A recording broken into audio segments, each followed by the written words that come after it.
안녕하세요. 프로파일러 배상훈 교수입니다. 2017년 10월 26일입니다.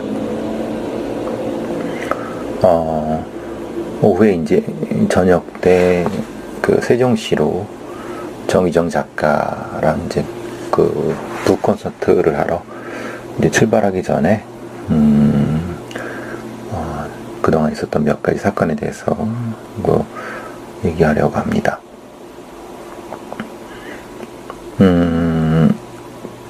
이영학 관련된 사건과 그리고 배우 조덕재 씨와 관련된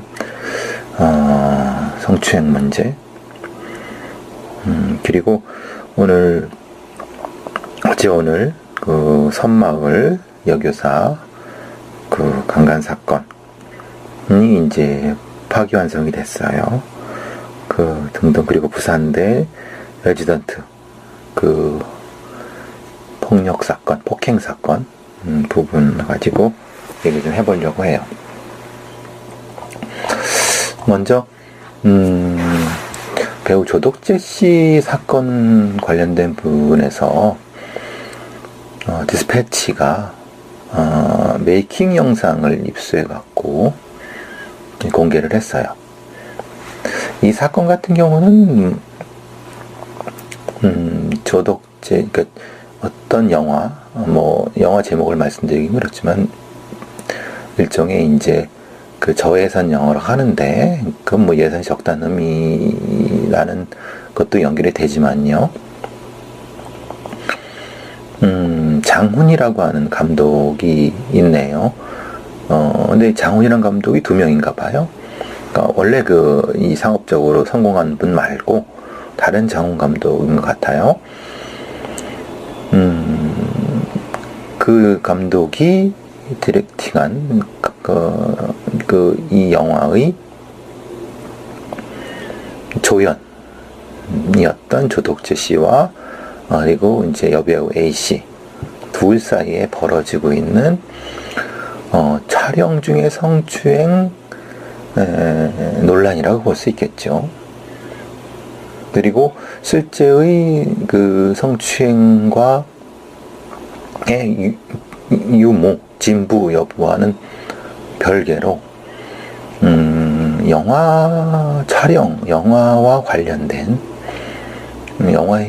영화 제작의 현장에서의 배우들의 인권, 특히 여배우들의 인권과 관련된 부분이 연결되어서 여러 그 영화 배우나 영화 관련된 단체에서 기자회견도 하고 그렇게 된 사건 같아요.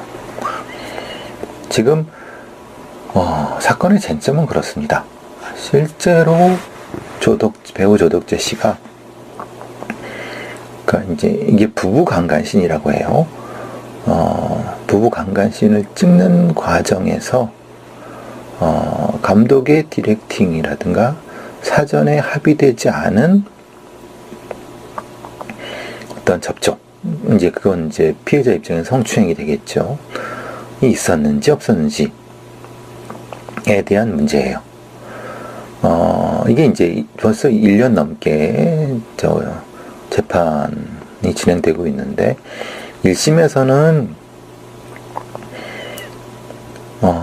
이 조덕재 씨한테 무죄가 선고가 됐어요. 말하자면 1심 재판부의 이언학이라는 판사는 이 사건 씬을 연기하면서 피해자의 신체를 만진 행위는 일종의 업무, 말하자면 그 연기이기 때문에 위법성이 없다고 했고, 2심은 정반대로 이 행위는 연기를 빌미로 해갖고 이루어진 것이기 때문에 정당방위 업무라고 할 수 없다라고 했어요. 그래서 이제 원래는 조덕재 씨가 자신의 이름이 언급되면 사실 명예에도 큰 치명적인 부분이 있기 때문에 그냥 가명으로 여태까지 사람들이 알고 있었는데 본인 스스로 억울하다 공개를 하면서 이름을 공개하면서 억울한 부분에 대한 얘기를 했어요. 그게 뭐 그렇죠. 실제로 뭐 연기를 자기는 이제 조덕재 씨 입장에서는 감독이 시킨 대로 연기를 했는데 완전히 그 연기 중에 성추행을 저지른 배우로 낙인 찍힌 것이다 라고 하면서 조덕재 씨도 억울하다고 하고 있고, 또한 이 여배우 A씨도 15년 이상 된 배우라고 하는데 본인은 피해자다라고 하고 있는 이 과정이에요. 사건의 발단은 시작점은 2015년 4월 16일 영화 어떤 뭐뭐는 뭐뭐라고 하는 촬영장에서 폭력 남편 조덕재 씨고 그의 아내 A씨를 부부 강간하는 그런 장면인데요. 여기서 이제 핵심은 그거죠. 실제로 이 두 사람은 연기도 오랫동안 한 사람이기 때문에 연기 자체에 대한 부분이 이제 아주 구체적으로 이제 말하자면 연기의 초보자들한테 그런 디렉팅, 감독의 어떤 요구 그런 건 없었다고 보는 거예요. 근데 이제 사실 그래서 이제 여기서 이제 그 영화 현장에서 여배우 인권 관련된 부분과 연결되는 게 그거죠. 저도 사실은 그 영화를 하는 사람들과 몇몇 이제 알게 되면서 이런 얘기들 하는 거는 실제로 감독이 이런 좀 사실 좀 예민한 그런 걸 찍을 때는 조금 더 구체적으로, 그리고 실제 이제 그 유명한 여배우들이 노출신이 있을 때는 아주 예민하게 그 뭐 어느 부분은 가리고 어느 부분만 진행하고 어떻게 하고 어느 부분에 터치가 있고 뭐 이런 부분을 아주 예민하게 하는데, 문제는 그것도 이제 헐리우드 같은 경우도 그렇고 우리나라 같은 경우도 그 유명 배우들은 그 어떤 신체 자체가 재산이기 때문에, 신체 자체의 노출 자체 재산이기 때문에 그 세세한 것까지 계약을 하는데, 문제는 이게 저예산 영화고 그렇기 때문에 사실 그런 걸 구체적으로 계약하지는 않았을 거란 말이에요. 그냥 그러니까 결국은 조연 배우이고, 만약에 감독의 이런 어떤 요구를 제대로 수행하지 못하면 뭐 사실 다음에 다른 어떤 것에 출연하기 어려운 그런 형태이니까 그런 것도 많이 작용했을 거라고 봐요. 그것은 조덕재 씨 만이 아니라 그 여배우 A씨 마찬가지라는 거죠, 둘 다. 그리고 그래서 이제 디스패치는 그런 거죠. 실제로 감독이 어디까지 디렉팅을 했느냐, 실제로 메이킹 필름에는 그것이 있었을 것이다 라고 생각해서 그걸 입수해서 이제 여기서 보여주고 있는 것 같아요.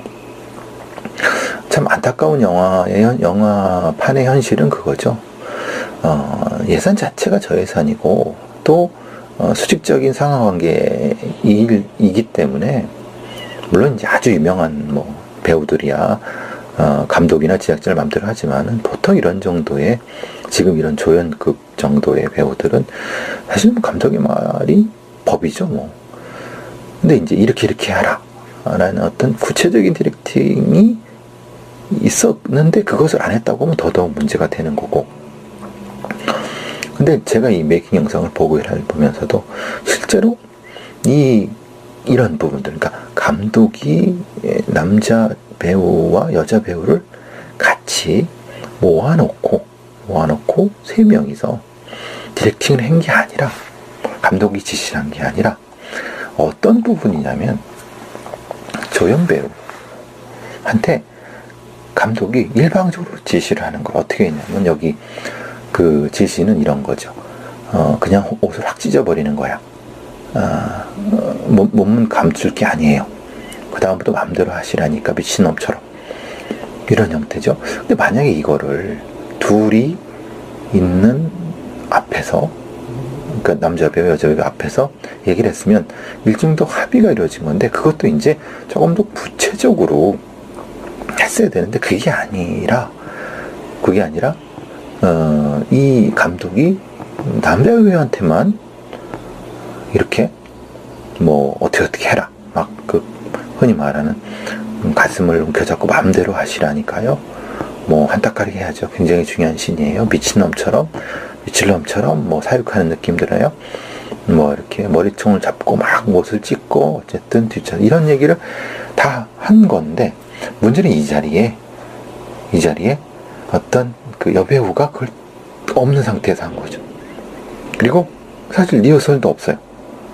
그러니까 일정 정도의 어떤 뭐 연습이죠. 연습 부분도 없고, 거기다가 이 시간이 결국은 이게 저예산 영화니까 그 아파트, 저 촬영 장소의 아파트를 빨리 찍어야 되니까 실제로 이제 빌린 시간은 한 서너 시간 밀렸는데, 그 조명 세팅하고 카메라 세팅하면 한두 시간 후딱 가거든요. 그래서 NG라도 나면 이제 뭐 흔히 말하는 다시 찍기가 어려운 부분. 그래서 롱테이크, 이제 한 장면으로 쭉 하는 이런. 그리고 이런 경우는 매우 좀 몇 개를 잘라갖고, 그리고 사전에 리허설을 하면서 했어야 되는데, 그게 아닌 상태. 이거, 그것 자체가 또, 아까 말씀드린 것처럼 남자 배우한테만 얘기를 하고, 여자 배우는 그냥 일방적으로 그런 거 없이 그냥 이 두루뭉실하게 했다. 이런 형태. 그래서 이것 때문에 이제 말하자면은, 여자 배우들의 인권이라든가 촬영장 내에서 배우들의 인권에 대한 얘기를 하는 것이 바로 여기서 나오게 된 얘기가 되는 거죠. 그래서 결국은 두 사람 말이 다 맞는 거죠. 그러니까, 조덕재 씨는, 봐라, 감독이 이렇게 하지 않았느냐, 어떻게 옷을 확 찢어버리고 뒤에서 강간에도 뭐 그 표정이 없는 형태로 하고 뭐 그래서 디렉션들이 연기했다 라고 하는 건데, 여배우는 자기는 그런 합의가 없었다 라고 하는, 여기에서 합의는 구체적인 부분인 거죠. 그러니까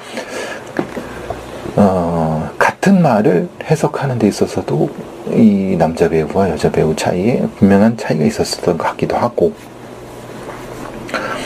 그런 면에서 이제 이게 롱테이크로 4번 정도가 연결해서 하다 보니까 실제로 이제 분명히 그 감독이 그 배우들한테 얘기를 했죠. 이거는 그 롱테이크로 가고 이걸 중간에 뭐 NG가 나면 또 못 찍는다라고 얘기를 쭉 했을 테니까, 여자 배우 같은 경우도 이게 지금 추행 좀 뭐 합의되지 않은 건데 이렇게 접촉이 들어오네라고 해서 그것을 딱 끊고 못하겠다고 하기도 어려운 상태.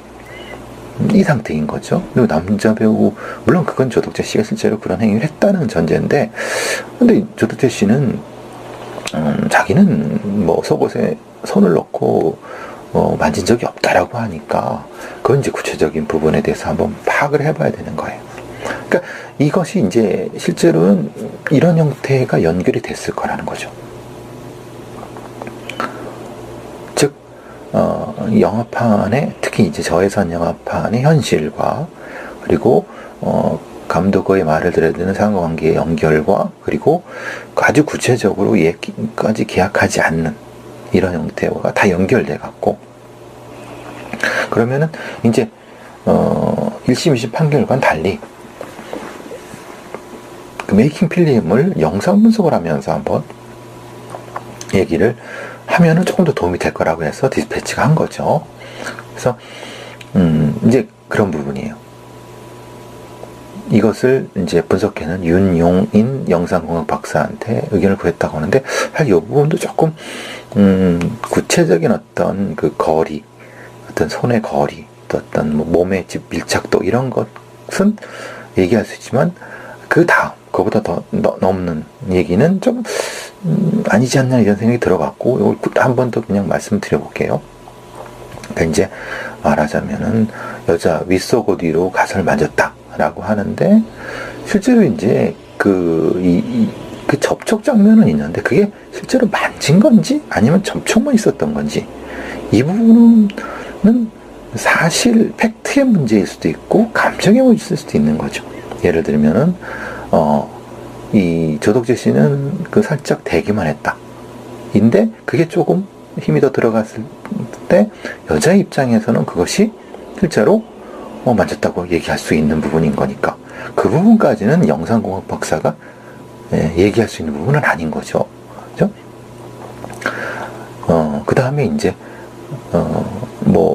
어느 정도까지 다른 어떤 이 여성이 어느 부분을 덮고 있는 장면들, 그리고 그 덮고 있는 거를 조덕재 씨가 다시 또 잡고 있는 장면들로 봤을 때는 이게 실제로 이제 추행이 되는 건지 어느 부분인지는 그거는 또 알 수가 없는 부분인 거죠. 그리고 또 하나 이제 영성공학 박사란 분하고 디스패치가 분석한 부분에서는 그 팬티 속에, 그러니까 아래 속옷 속에 손을 넣었다라고 하는데, 문제는 이 영성공학 박사의 판단은 이거죠. 팬티 안에 손을 넣는다는 건 상당히 예민한 부분인 거고, 이때 여자의 얼굴 변화가 있어야 되는데 영상 속에 표정 변화는 없다 라고 하기 때문에 이건 조덕재 씨의 주장을 도와주는 것이 되지만, 실제로 이 찍는 건 이 카메라는 장면은 상반신밖에 없어요. 하반신의 하반신이 어떻게 된 건 지켜지지 않았어요. 근데 분명히 이 상황 자체는 그렇죠. 여배우한테도 이게 이제 강간신이니까, 그리고 이제 만약에 이것을 여기서 NG가 나면 다시 찍기 어렵다고 얘기를 하면서 이런 과정이기 때문에, 그리고 만약에 이와 비슷한 형태의 이런 다른 영화나 이런 걸 여배우가 찍었다고 하면은 실제로는 본인이 이런 장면을 합의는 되지 않았지만 만약에 여기서 내가 이거를 NG라고 해서 뿌리치고 나갔을 때 이 영화 찍는 판이 깨진다 라고 했을 때는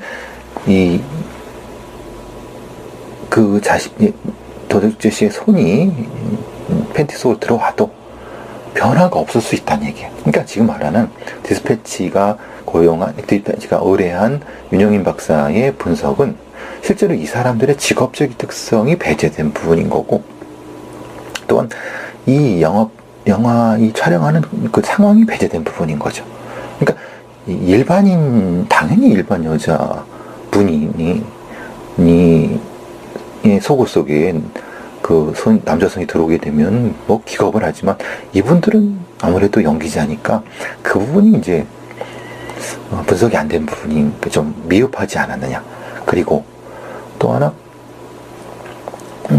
이 메이킹 영상에서 말하자면 어떤 손의 방향이라든가 이런 부분 때문에 거리상 안 된다 이런 부분이 있지만은, 글쎄 이거는 그 부분과 연결이 되는 거고요. 그래서 이제 그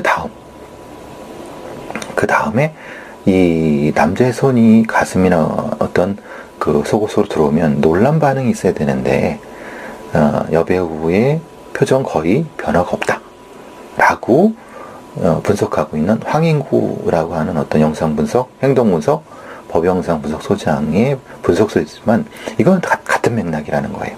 뭐냐면 이 배우들이라고 하는 존재들이 사실 그런 것에 그 일반인과는 다른 행동의 패턴을 보일 수 있다는 거고, 특히 이 상황이 NG가 나면 안 된 상황이라는 것을 강박적으로 느꼈다고 하면 분명히 일반인 행동 분석과는 다르게 했어야 되는데, 디스패치의 분석은 그 부분은 좀 그렇다는 얘기죠. 어쨌든 근데 이제 다 끝난 다음에 감독이 오케이 사인이 됐어요. 근데 여배우는 뭐라고 했냐면, 아우씨 내 브라까지 다 찢었어 라고 대답을 했다는 거예요. 이것을 해석하는 데 있어서 그런 거죠. 이거는 내 옷이 찢어진 것 때문에 낸 짜증이지 내가 추행됐다고 하는 짜증은 아니다 라고 해석했지만, 사실 이것은 흔히 말하는 남자의 입장, 그리고 흔히 말하는 이것을 보는 남자 감독의 입장인 거죠. 그러니까 이게 이제 A씨가 그런 거예요. 스태프들한테 아우씨 브라까지 찢어졌어 라고 투덜거렸다고 하는데, 그러면은 이 영화 촬영 현장에서 그 남자 배우들한테, 아니면 그 다른 배우나 스태프한테 조덕재가 라는 사람을 내 브라를 찍고 또 내 성기증을 만졌다 라고 할 수는 없는 거잖아요. 그러니까 지금 디스패치가 얘기한 이 부분, 그러니까 이제 이 당시의 상황적 특성과 배우라는 특성을 감안하지 않은 이런 분석이라는 게 좀 아쉬운 부분이 있는 거예요. 그 뒤에 이제 이 여배우는 이제 성추행으로 이제 고소를 하게 되고 소송이 시작된 거죠. 그러니까 이제 사실 여러 가지 면에서 이 안타까운 그거죠. 전체적으로 이 촬영 현장에서의 여배우들의 인권이 아주 유명한 배우들 빼고는 그 곽현아라는 사람도 마찬가지 비슷한 뭐 어떤 지금 소송 중이라고 보는데 처럼 사실 여러 가지 면에서 고려될 것도 많고 실제로는 아무리 작은 그 액수의 영화라 하더라도 매우 구체적인 형태의 표준 계약서가 필요한 부분이라는 거죠. 근데 김기덕 감독의 그것처럼 그냥 현장에서 다 홍상수 같은 사람은 대본도 없이 현장에서 다 자기 느낌대로 그렇게 할 수는 있죠. 그야 뭐 감독의 그 디렉팅 스타일이라고 할 수 있지만 그래도 전체적으로 이런 표준 계약서 같은 걸 통해서 적어도 이런 이 약자인 이 배우들의 인권 부분은 좀 보호가 되어야 되지 않느냐라고 얘기가 되고 있고, 저는 그렇게 생각을 하고 있고요. 물론 대법원 쪽에서는 이제 3심에서는 어떻게 될지 모르겠어요. 근데 아쉬운 건 다시 말씀드리지만 이 디스패치가 영상 분석하는 사람들이라고 해서 분석을 맡긴 것은 이건 수준이 좀 미달인 것 같아요. 이건 많이 수준이 미달인 것 같아요. 자, 도둑죄 씨 관련된 부분은 조금 더 얘기를 하고 또 나중에 또 이 여배우들의 그 현장에서의 인권 부분이라든가 또는 여배우만이 아니라 또는 다른 어떤 조연이라든가 단역들의 어떤 뭐 인권 부분에 대한 얘기는 나중에 기회가 있으면 다시 한번 해보도록 하겠습니다. 용인 아파트에서 모자가 피살됐는데 그 50대의 여성과 10대의 아들이 흉기에 찔려서 숨진 채 발견됐는데 다른 30대의 아들, 그러니까 이제 이 유력한 용의자로 보고 있다는 거예요. 왜냐하면 이 셋이 그 아파트에 들어간 건 같은데요. CCTV에. 근데 피해자, 그러니까 변사자 두 사람은 그 뒤에 나오지 않았고 그 30대 아들만 나와갖고 뉴질랜드로 갔다는 거예요. 그것도 가족과 다 같이. 그러면 사실 뭐 의심은 뻔한 어떤 의심이 들겠죠. 그리고 의붓 아버지, 그러니까 이제 지금 이 상태는 그런 것 같아요. 이 변사자 여성 50대 여성이 있고, 그리고 이 지금 범인 용의자로 보고 있는 30대 남성이 있고, 그리고 10대 이 둘은 친모자 지간인데 여기 10대 아들은 아무래도 이복 형제라고 아니죠. 이복 형제라고 아버지가 다른 거죠. 아버지가 다른 형태가 되고, 그리고 이 용의자의 의붓 아버지도 지금 소식이 없는 거예요. 결국은 이 30대의 아들이 자기 친모와 이 아버지가 다른, 그러니까 아버지가 다른 동생을 죽이고, 그리고 그 전에 의붓 아버지도 어디 살해를 했기 때문에 연락이 안 되고 있다. 뭐 이런 상태인 것 같아요. 그리고 아파트에는 굉장히 좀 잘 정리가 되어 있나 봐요. 유비관적으로 혈흔이 보이지 않도록 청소도 깨끗이 한 것 같아요. 일단은 지금 상태로 봐서는 그 30대 아들이 뉴질랜드의 외교적 경로를 통해서 수사가 진행이 돼야 될 것 같은데, 그 진술을 들어봐야지. 근데 전체적으로 그쪽의 부분이 되지 않을까 싶기도 한데, 한번 연결이 되면은, 그러니까 이제 외교적인 형태로 송환이 되거나 아니면은 연결이 되면은 수사가 더 진행이 될 거라고 생각을 합니다. 자, 예전에 선마을 여교서 집단 성폭행 사건 기억나시죠? 이제 30 대법원 1심은 실제로 이제 12, 3년, 그러니까 1심은 18년, 13년, 12년이 선고가 됐는데 2심에서는 10년, 이렇게 뚝 8년, 7년이 돼갖고 굉장히 많은 국민들이 2심 재판 선고에 대해서 분노를 많이 했어요. 그래서 왜 그러냐 말하자면 합의를 했고 처벌 전력이 없고 막 그렇게 돼갖고 너무 많이 감형이 됐다라고 얘기를 했고 라고 하는데, 여기서 쟁점은 뭐냐면은 기본적으로 이 셋이 사전에 공모를 했느냐. 그러니까 공모를 하지 않고 각각의 이렇게 강간이면 각각의 강간죄가 돼요. 그런데 공모를 했다고 하면 특수강간이 되고 이건 굉장히 심각한 형태가 되니까, 근데 이제 대법원은 그랬다는 거죠. 이 부분, 특수강간이라고 한 부분을 모든 범행이 공모다. 그러니까 공모한 부분에 대해서 무죄로 했다는 것은, 즉 공모 합동범죄를 인정하지 않고 무죄로 판단한 것은 이것은 잘못이다 라고 해서 이들의 공모 관계가 인정되기 때문에 다시 재판을 하라 라고 했던 거죠. 실제로 공모관계가 인정된다고 하면은 이 부분은 그나마 특수강간이 되기 때문에 훨씬 더 높은 번, 그러니까 1심 이상의 형이 선고될 수가 있는 거죠.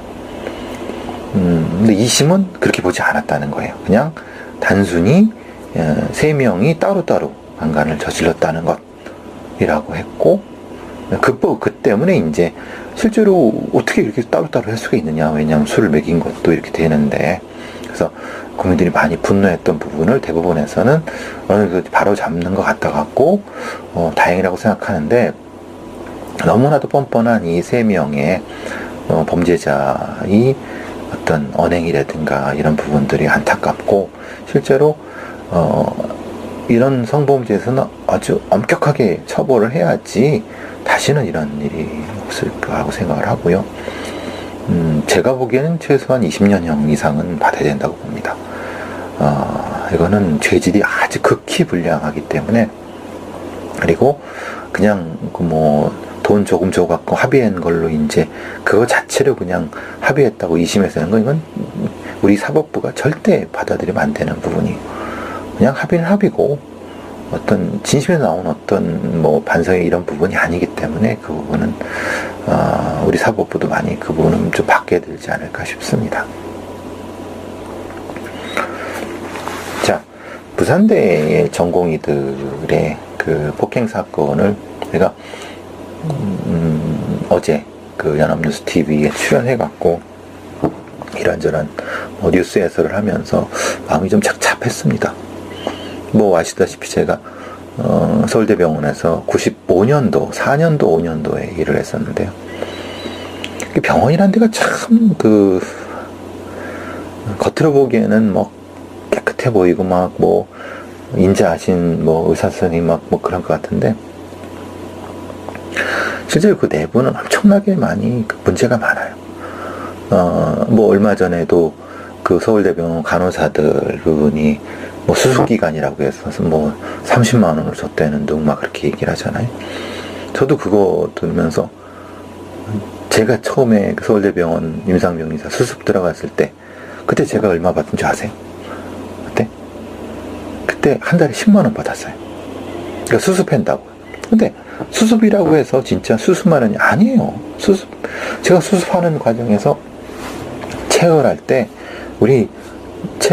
지금 은행에서 나오는, 은행 가면 번호표 뽑잖아요. 그렇게 해서 한창 많은 날에는 보통 목요일, 화요일 이런 데는요, 그 번호표가 1000개가 넘어갈 때가 있어요. 1000개 넘어가면요, 그 피를 뽑는 사람이 5명? 이렇게 되는데, 한 명이 200명을 넘게 뽑는다는 얘기예요. 하루 종일. 거의 피 뽑는 기계가 되죠. 저는 아직도 팔뚝 안쪽에 있는 혈관, 그건 이게 감각으로 해야 돼요. 왼손의 중지와 검지의 그 미세한 감각으로 탄력을 느껴서 이제 그 정맥 피를 뽑아야 되거든요. 그건 일반 사람이고, 또 노인분들은 또 그 혈관이 이게 탄력이 없기 때문에 찾기가 어렵고, 어린애들은 거기가 아니라 다른 쪽, 다른 게 뽑아야 되고, 나비침으로 뽑거나 그리고 또 이제 거기다 에이즈 환자까지 있고 그러면 근데 그게 1000번까지 넘어가요. 하루에 한 300명, 200명, 300명 뽑으면 막 후들후들 거려요. 근데 수습이란 명목하에 한 달에 10만원씩 받으면서 거의 1년을 했어요. 수습은 1년이니까. 그들이 이제 수습 지나고 해도 그렇게 월급이 많이 높지 않았는데요. 지금 저랑 같이 일했던 임성경 의사 수습 같이 받았던 애들은 서울대병원에 있는 애들은 거의 없고, 다른데 많이 이제 다른 병원에서 많이 가 있는데, 그때 하면 눈물 날 거예요, 애들. 그리고 안타깝게도 저랑 같이 들어간 애는 하나 또 죽었어요. 저는 사실 그런 같이 일하다 죽은 애들이 꽤 되네요. 여기도 그렇고 저기도 그렇고. 근데 하여튼 그때 생각이 많이 났어요. 간호사 분들이 30만원. 그래서 서울대병원이나 한양대병원 같은데 간호사 노조가 달리 센 게 아니에요. 일이 너무 힘들어요. 수술발 들어가는 간호사들은 더 힘들고, 그리고 힘든 거에 비해서 대우 못 받죠. 무슨 지나가는 여자 부르듯이 하죠. 그 마음 충분히 이해합니다. 그냥 무슨 어이 아가씨 이렇게 부르는 게 진짜 기분 나쁘거든요. 저도 이제 거기서 일할 때 그런 식으로 지나가는 동네 무슨 개새끼 부르듯이 하는 저걸 화를 낼 수도 없고, 돈은 그 정도 받고. 이게 참 서울대병원 놈들 나쁜 놈들이죠. 이제 하여튼 지금 그 얘기를 하려는 건 아닌데, 또 병원이라는 데가 그런 데고, 부산대병원 레지던트 폭행할 때, 그때도 이제 서울대병원 이른바 좀 수술방 들어가거나 좀 이 칼 들고 메스 들고 하는 이런 그런 과들 있잖아요. 그런데 군대보다 더 심하게 해야 됐는데, 그때는 그래도 어느 정도까지 위계라고 해서 이렇게 하는 경우인데, 그래도 사실은 그래도 안 되죠. 근데 지금 보세요. 교수라는 것들이, 또 이제 교수라는 것도 잘 보시면 아시겠지만, 원래 이 부교수나 이렇게 직급이 있는 사람들은 때리지 않아요. 때리지 않는 게 아니죠. 왜냐면 자기 손을 안 더럽히는 거예요. 걔들이 왜 때리겠어요? 자기 밑에 있는 이제 조교수나 부교수, 그러니까 전임이 되기 전, 계약 교수라든가 아니면 그 단계, 그리고 요 애매한 애들한테 푸시를 하는 거죠. 딱 한마디만 하면 돼요. 야, 너 저거밖에 못해? 라고 하면 그때부터 이제 밑에 있는 레지 애들을 엄청 두들겨 패는 거죠. 이게 이 위계관계라는 게 무지하게 폭력적이에요. 위에 이제 흔히 말하는 이 병원은요, 과 중심으로 움직여요. 병원 전체는 센터나 과예요. 특히 과죠. 그러면 위에 있는 이제 원로들이 있고, 원로들은 그 다음에 이제 과장이 있고, 과장은 나이는 제일 많지 않아요. 중간 정도 되지만 일을 하는 거니까. 그 다음에 이제 그 밑에 이제 부교수나 조교수들 있고, 전임 있고, 그 다음에 펠로우들 있고, 계약 교수들 있고, 그 다음에 밑에 있는 의국이라고 해서 레지던트 4년차 이런 애들이 의국을 형성했고, 의국 밑에 4, 3, 2, 1 내려가고, 그 밑에 인턴 있고. 여러분 하얀 거 다 보셨잖아요. 그게 거의 100% 맞다고는 볼 수 없지만 상당수 사실에 입각한 거거든요.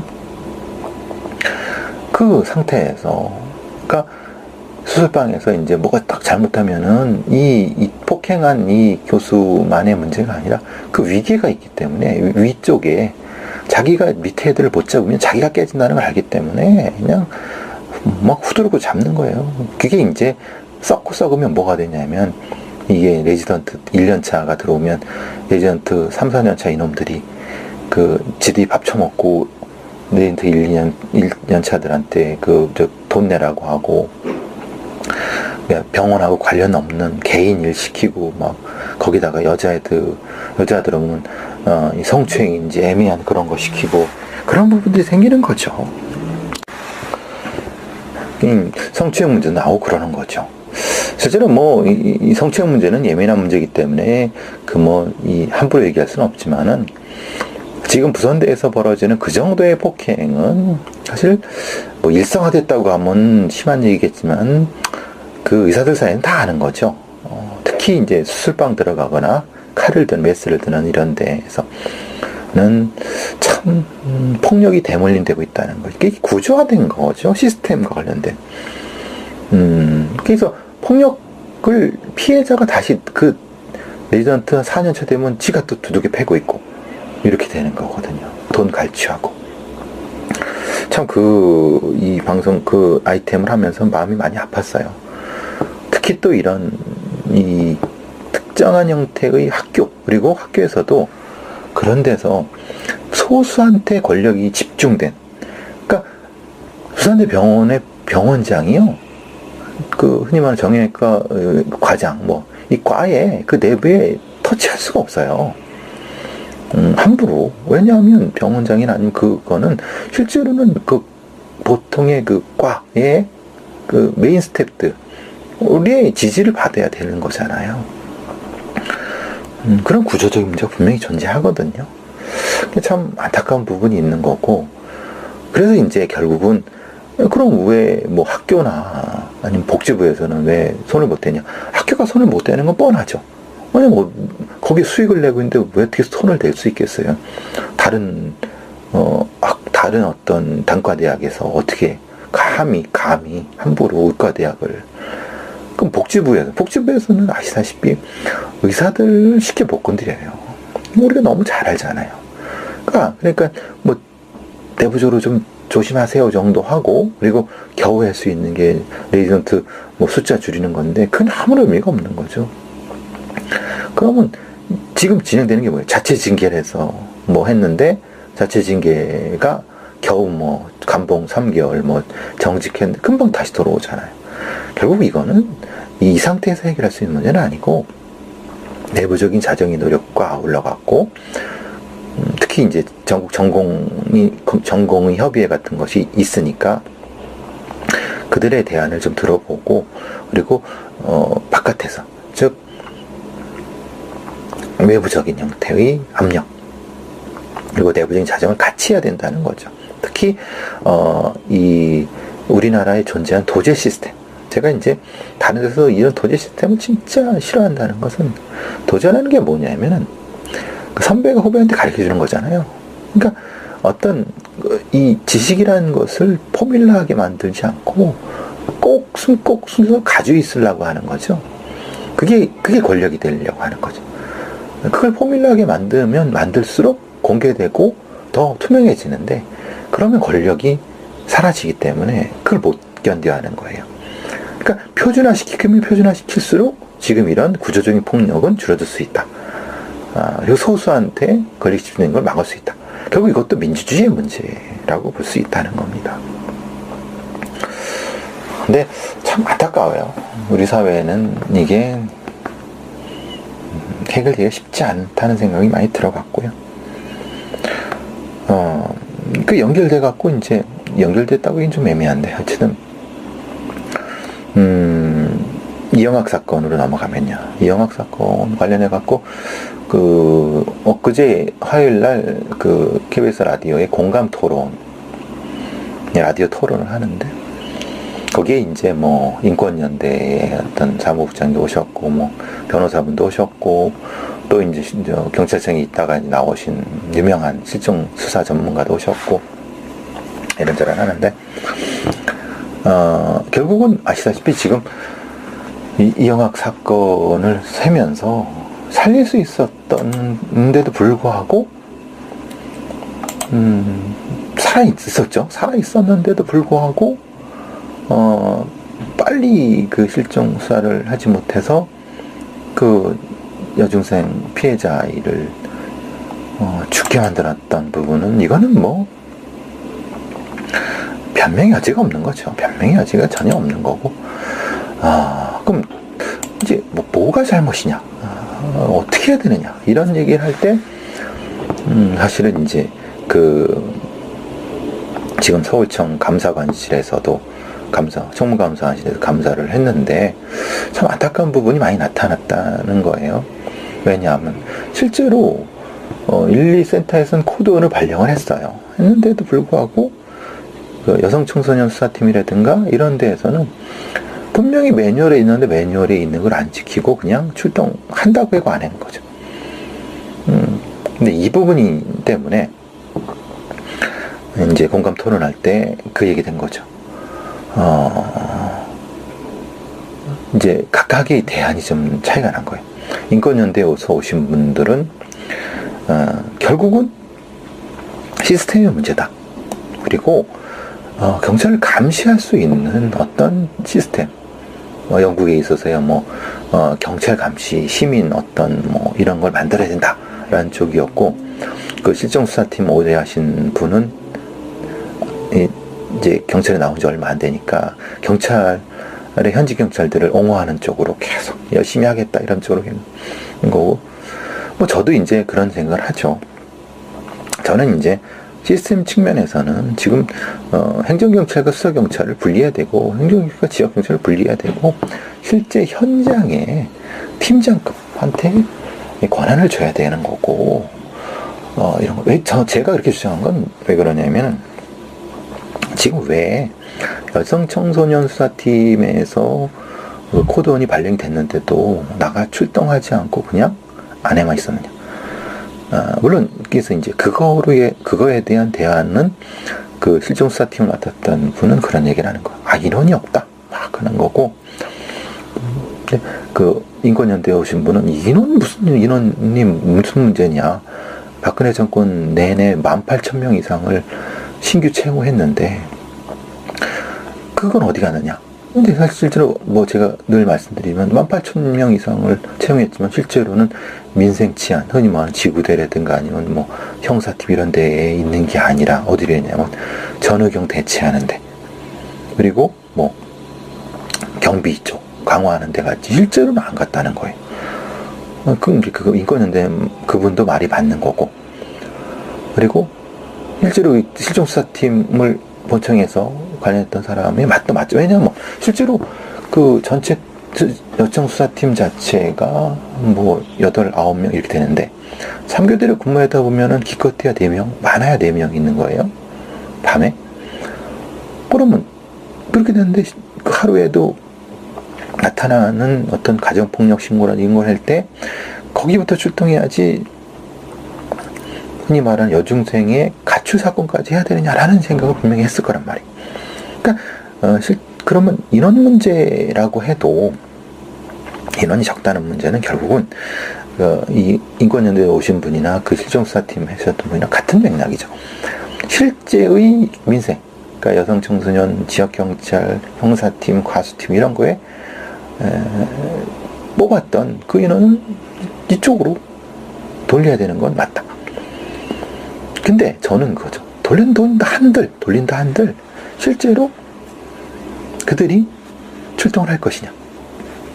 왜냐, 출동을 했어요. 그런데 가보니까 단순 가출이야. 금방 돌아와. 그러면은 이 출동을 했던 사람들한테 그 과장이나 서장이 질책을 하죠. 쓸데없는 짓을 막 욕하고 막 인사교과 막 떨어뜨리고. 그러니까 그게 두렵고, 그러니까 이게 타성화되는. 근데 실제로 이렇게 일반 가출을 하더라도 출동해서 매뉴얼을 지켜서 출동했다고 하면은 누구도 질책하지 않고 감히 이 행정경찰들이 터치하지 못하는 자율성을 대신 자율성을 주되 매뉴얼을 안 지켰을 때 엄격하게 처벌하는, 전 그래야 된다고 보는 거예요. 그래서 시급히 수사경찰과 행정경찰을 분리해야 되고 지역경찰의 자율성을 줘야 되고, 그리고 거기를 하기 위해서는 경찰 노조라든가 아니면 이런 어떤 그 차고책 스스로 지킬 수 있는, 그리고 뭐 손해가 발생할 때 그걸 지원해 줄 수 있는 이런 것까지 다 돼야 된다. 거기에 당연히 지금 경비나 이런 쪽에 치우쳐 있는 인원은 전문적으로 하고, 뭐 이제 아직령 같은 거는 뭐 이 표현이 그렇지만 아직령 같은 거, 왜냐면 우리나라 또 아까 말씀드린 도제 같은 거예요. 의사도 도제가 많지만 도제지만은 경찰도 도제예요. 이 말하자면 이 중앙경찰학교 순경 채용하고 뭐 이런 데 가서 실제로 교육훈련하는 거 보면 별로 내용이 없어요. 별로 도움이 안 돼요. 그냥 왜 그러냐면 그 사람들 알고 있는 게 가서 배우면 돼. 여기서 해봤자 현장 부딪혀봐야 돼. 이런 생각을 많이 해요. 근데 실제로 현장 부딪혀보면 그냥 허둥지둥 되는 거예요. 못해갖고. 왜냐하면 일선 현장에서 좀 했던 사람들은 바로 어디 가냐면 이 힘들고 어려운 일에 안 가고 편한 일로 가거든. 왜? 거기 있으면 저기 되니까. 승진도 못하고 돈도 적으면 왜 있겠어요? 이게 악순환이 반복이 되는 거예요. 그래서 뭐가 되냐면은 저는 그렇게 생각되는 거죠. 아예 교육훈련을 실전화 시켜야 된다. 실전화 시키자. 그리고 실제로 투입됐던 사람은 한 2년 동안 지역경찰 활동을 한 다음에 2년 뒤에는 다시 6개월을 재교육을 시켜야 된다. 학교. 지금 그냥 엉성하게 있는 그 경찰학교라든가 이런 거 말고, 그리고 뭐 쓸데없이 경찰대 이런 거 대학원 두지 말고 실제로 액션을 가지고는 실전처럼 하는 그런 교육훈련을 6개월 이상 하도록 한다. 그게 그걸 안식년 이런 제도로 저는 생각을 하는데, 교육년이죠. 교육년 제도로 하는 거죠. 그리고 우리 훈련받은 사람, 실전에 훈련받은 사람은 다시 투입하고 이런 식이 돼야 된다. 그리고 그 지역경찰이라든가 수사경찰은 별도의 그 승진티오 그리고 예산을 확보해갖고 감히 그 행정경찰들이라든가 다른 쪽이 터치하지 못하게 이렇게 하면은 지금 초동조처의 문제 아니면 실종성 이 인원 다 해결할 수 있다. 지금 뭐 맨날 몇 년 전부터 계속 그러잖아요. 초동조치 미흡, 초동수사 미흡 계속 반복되는 거죠. 그죠? 왜 그렇게 했어요? 이 핵심적인 부분에 대한 이해가 없으니까 참 안타까운 부분입니다. 제가 나오면서도 그랬어요. 이제 또 똑같은 일이 벌어진다. 지금처럼 이렇게 뭐 결국은 지금 경찰청이나 서울경찰청이나 이런 데서 내놓은 대안이라고 하는 게 그거예요. 이제 저 시스템 간에 그 강화하고 막 뭐 하겠다고 막 해놔요. 제가 그래서 생방송 중에 이제 열이 받아갖고 그렇게 해서 하는 거는 안 하겠다는 거 똑같다. 왜? 그거는 액션 플랜이 있어야 되는 거야. 액션 플랜이 하나도 없는데 뭘 하겠다, 그렇게 안 하겠다는 거 똑같지 않느냐. 하여튼, 좀 많이 답답합니다. 참 답답한. 그리고 또 현장은 현장대로 머리가 터지고 지부대 터지고 복지부동에 또 열심히 일하는 사람만 다치고 이런 것들 참 안타까운 부분 때문에 더 이상 말씀드리기 애매하네요. 자, 오랜만에 이제 방송을 한번 만들어 봤어요. 감기 걸려서 목이 아픈데, 자, 또 내일 할 수 있게 되면 또 오도록 하겠습니다. 감사합니다. 감기 조심하시고요. 에 대한 문제예요. 이게 이제 벌써 1년 넘게 재판이 진행되고 있는데, 1심에서는 이 조덕재 씨한테 무죄가 선고가 됐어요. 말하자면 1심 재판부의 이언학이라는 판사는 이 사건 씬을 연기하면서 피해자의 신체를 만진 행위는 일종의 업무, 말하자면 그 연기이기 때문에 위법성이 없다고 했고, 2심은 정반대로 이 행위는 연기를 빌미로 해갖고 이루어진 것이기 때문에 정당방위 업무라고 할 수 없다라고 했어요. 그래서 이제 원래는 조덕재 씨가 이 자신의 이름이 언급되면 사실 명예에도 큰 치명적인 부분이 있기 때문에 그냥 가명으로 여태까지 사람들이 알고 있었는데, 본인 스스로 억울하다 공개를 하면서, 이름을 공개하면서 억울한 부분에 대한 얘기를 했어요. 뭐 그렇죠. 실제로 뭐 연기를 자기는 자기 조덕재 씨의 입장에서는 감독이 시킨 대로 연기를 했는데 완전히 그 연기 중에 성추행을 저지른 배우로 낙인 찍힌 것이다 라고 하면서 조덕재 씨도 억울하다고 하고 있고, 또한 이 여배우 A씨도 15년 이상 된 배우라고 하는데 본인은 피해자다라고 하고 있는 이 과정이에요. 사건의 발단은 시작점은 2015년 4월 16일 영화 어떤 뭐뭐는 뭐뭐라고 하는 촬영장에서 폭력 남편 조덕재 씨고 그의 아내 A 씨를 부부 강간하는 그런 장면인데요. 여기서 이제 핵심은 그거죠.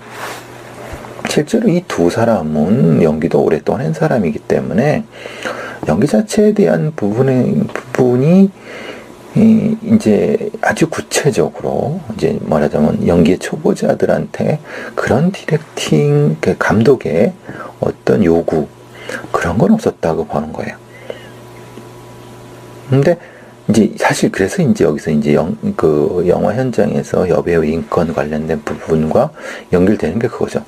저도 사실은 그 영화를 하는 사람들과 몇몇 이제 알게 되면서 이런 얘기들 하는 거는 실제로 감독이 이런 좀 사실 좀 예민한 그런 걸 찍을 때는 조금 더 구체적으로, 그리고 실제 이제 그 유명한 여배우들이 노출신이 있을 때는 아주 예민하게 그 뭐 어느 부분은 가리고 어느 부분만 진행하고 어떻게 하고 어느 부분에 터치가 있고 뭐 이런 부분을 아주 예민하게 하는데, 문제는 그것도 이제 헐리우드 같은 경우도 그렇고 우리나라 같은 경우도 그 유명 배우들은 그 어떤 신체 자체가 재산이기 때문에, 신체 자체의 노출 자체 재산이기 때문에 그 세세한 것까지 계약을 하는데, 문제는 이게 저예산 영화고 그렇기 때문에 사실 그런 걸 구체적으로 계약하지는 않았을 거란 말이에요. 그냥 그러니까 결국은 조연 배우이고, 만약에 감독의 이런 어떤 요구를 제대로 수행하지 못하면 뭐 사실 다음에 다른 어떤 것에 출연하기 어려운 그런 형태이니까 그런 것도 많이 작용했을 거라는 거 봐요. 그것은 조덕재 씨 만이 아니라 그 여배우 A씨 마찬가지라는 거죠, 둘 다. 그리고 그래서 이제 디스패치는 그런 거죠. 실제로 감독이 어디까지 디렉팅을 했느냐, 실제로 메이킹 필름에는 그것이 있었을 것이다 라고 생각해서 그걸 입수해서 이제 여기서 보여주고 있는 것 같아요. 참 안타까운 영화판의 현실은 그거죠.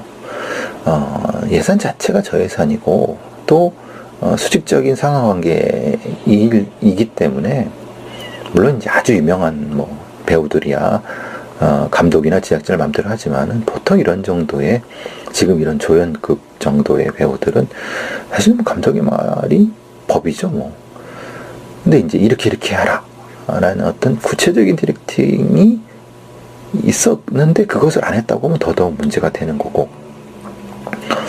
근데 제가 이 메이킹 영상을 보면서도 실제로 이런 부분들, 그러니까 감독이 남자 배우와 여자 배우를 같이 모아놓고 세 명이서 디렉팅을 한 게 아니라, 감독이 지시를 한 게 아니라 어떤 부분이냐면, 조연 배우한테 감독이 일방적으로 지시를 하는 걸 어떻게 했냐면, 여기 그 지시는 이런 거죠.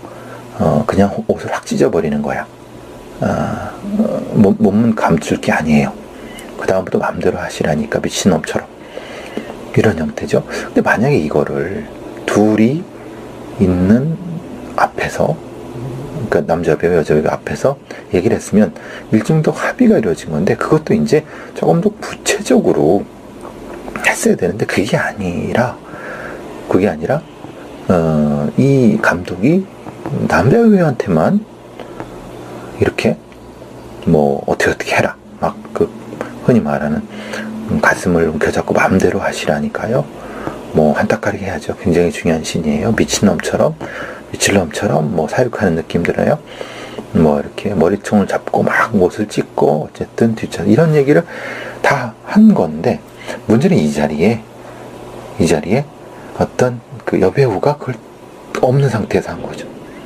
그리고 사실 리허설도 없어요. 그러니까 일정 정도의 어떤 뭐 연습 부분도 없고, 거기다가 이 시간이 결국은 이게 저예산 영화니까 그 아파트, 촬영 장소의 아파트를 빨리 찍어야 되니까, 실제로 이제 빌린 시간은 한 서너 시간 밀렸는데, 그 조명 세팅하고 카메라 세팅하면 한두 시간 후딱 가거든요. 그래서 NG라도 나면 이제 뭐 흔히 말하는 다시 찍기가 어려운 부분, 그래서 롱테이크, 이제 한 장면으로 쭉 하는 이런. 그리고 이런 경우는 매우 좀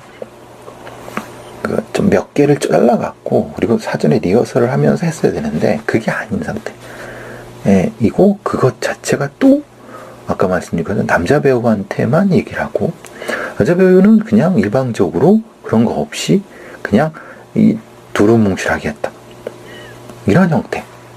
장면들로 봤을 때는, 이게 실제로 이제, 추행이 되는 건지 어느 부분인지는, 그거는 또 알 수가 없는 부분인 거죠.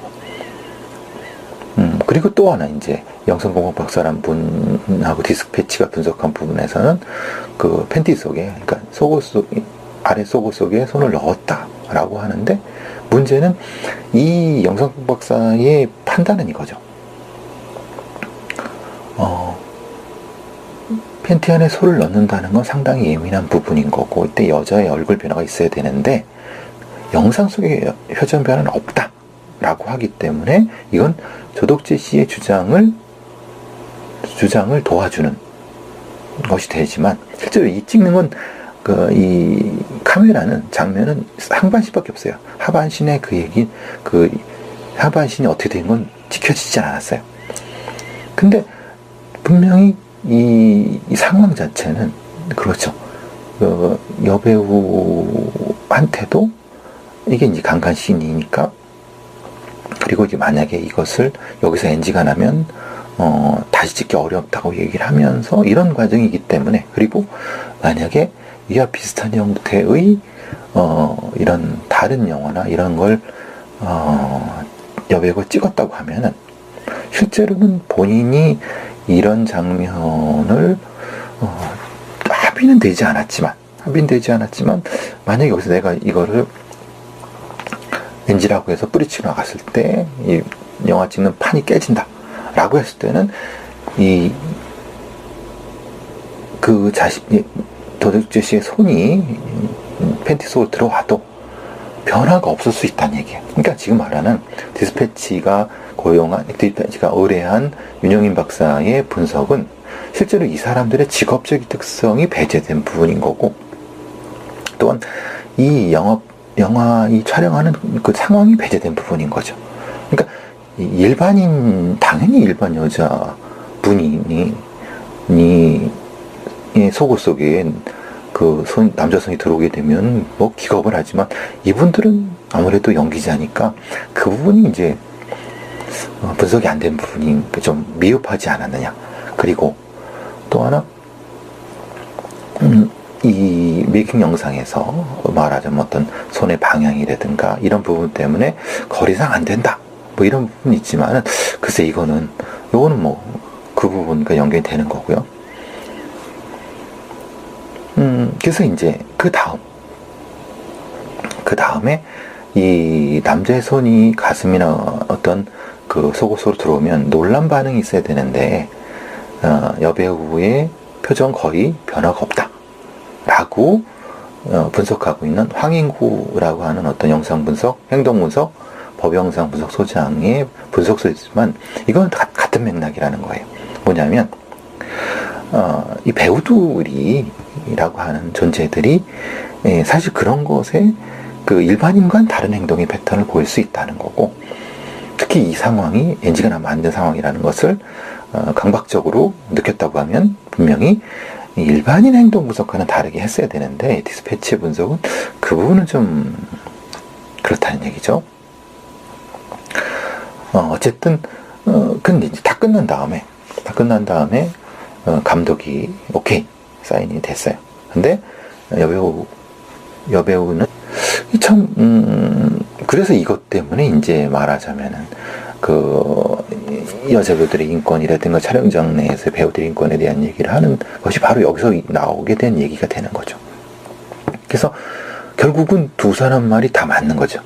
그러니까 즉 조덕재 씨는 봐라, 감독이 이렇게 하지 않았느냐, 어떻게 옷을 확 찢어버리고 뒤에서 강간에도 뭐 그 표정이 없는 형태로 하고 뭐 그래서 디렉션들이 연기했다 라고 하는 건데, 여배우는 자기는 그런 합의가 없었다 라고 하는, 그러니까 여기에서 합의는 구체적인 부분인 거죠. 그러니까 같은 말을 해석하는 데 있어서도 이 남자 배우와 여자 배우 사이에 분명한 차이가 있었던 것 같기도 하고,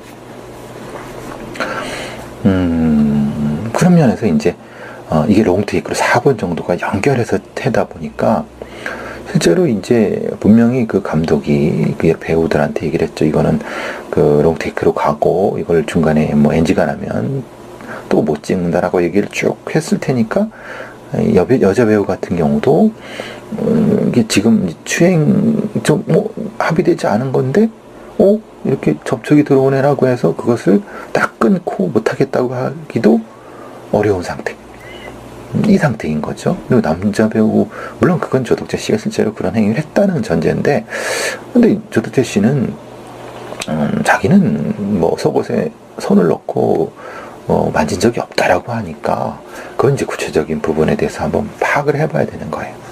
그러니까 이것이 이제 실제로는 이런 형태가 연결이 됐을 거라는 거죠. 즉 영화판의, 특히 이제 저예산 영화판의 현실과, 그리고 감독의 말을 들어야 되는 상관관계의 연결과, 그리고 아주 구체적으로 얘기까지 계약하지 않는 이런 형태가 다 연결돼 갖고, 그러면은 이제 1심, 2심 판결과는 달리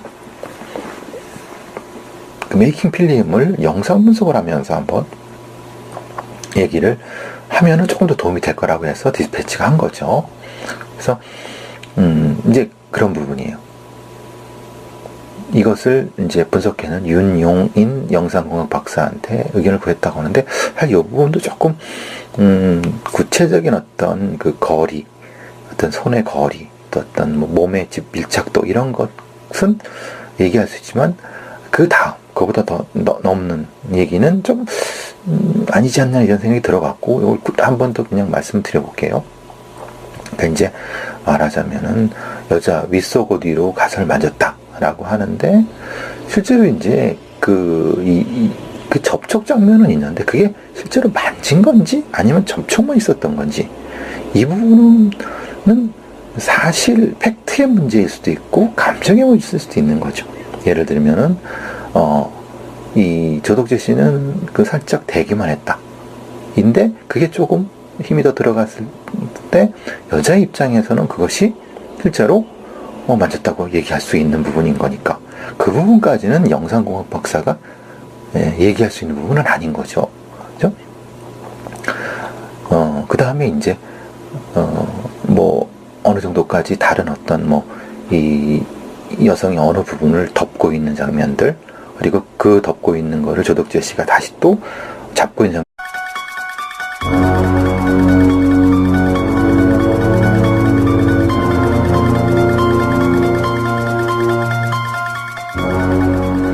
안녕하세요. 프로파일러 배상훈 교수입니다. 2017년 10월 26일입니다. 오후에 이제 저녁 때 그 세종시로 정희정 작가랑 이제 그 북 콘서트를 하러 이제 출발하기 전에 그동안 있었던 몇 가지 사건에 대해서 얘기하려고 합니다.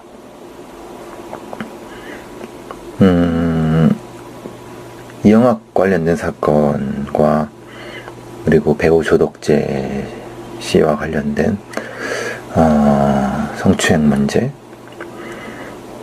그리고 오늘 그 섬마을 여교사 그 강간 사건이 이제 파기환송이 됐어요. 그 등등, 그리고 부산대 레지던트 그 폭력 사건, 폭행 사건 부분 가지고 얘기 좀 해보려고 해요. 먼저 배우 조덕재 씨 사건 관련된 부분에서 디스패치가 메이킹 영상을 입수해 갖고 공개를 했어요. 이 사건 같은 경우는 조덕재, 그러니까 어떤 영화 제목을 말씀드리긴 그렇지만 일종의 이제 그 저예산 영화를 하는데 그건 뭐 예산이 적다는 의미라는 것도 연결이 되지만요. 장훈이라고 하는 감독이 있네요. 근데 장훈이라는 감독이 2명인가 봐요. 그러니까 원래 이 상업적으로 성공한 분 말고 다른 장훈 감독인 것 같아요. 그 감독이 디렉팅한 이 영화의 조연이었던 조덕재 씨와 그리고 이제 여배우 A 씨 둘 사이에 벌어지고 있는 촬영 중에 성추행 논란이라고 볼 수 있겠죠. 그리고 실제의 그 성추행과 유무, 진부 여부와는 별개로 영화와 관련된 영화 제작의 현장에서의 배우들의 인권, 특히 여배우들의 인권과 관련된 부분이 연결되어서 여러 그 영화 배우나 영화 관련된 단체에서 기자회견도 하고 그렇게 된 사건 같아요. 지금 사건의 쟁점은 그렇습니다. 실제로 배우 조덕재 씨가 그러니까 이제 이게 부부 강간신이라고 해요. 부부 강간신을 찍는 과정에서 감독의 디렉팅이라든가 사전에 합의되지 않은 어떤 접촉, 그건 이제 피해자 입장에서 성추행이 되겠죠. 이 있었는지 없었는지